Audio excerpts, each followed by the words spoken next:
Aina Tahir, perwakilan dari kelompok 1, akan menjelaskan tentang manfaat jaringan. Adapun beberapa manfaat yang dapat diperoleh karena adanya jaringan komputer antara lain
manfaat jaringan yang pertama yaitu membagi sumber daya.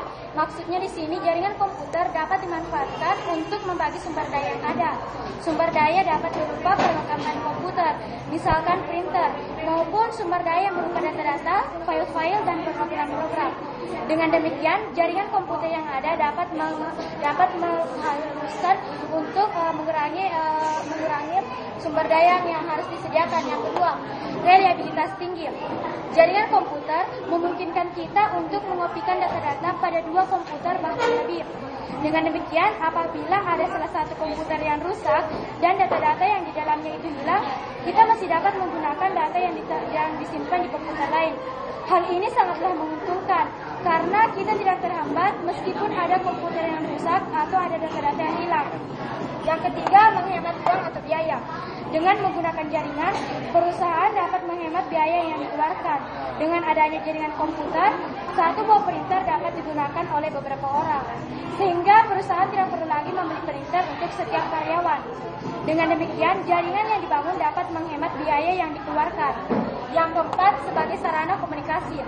Jaringan komputer juga dapat dimanfaatkan sebagai sarana komunikasi oleh perusahaan-perusahaan atau organisasi-organisasi.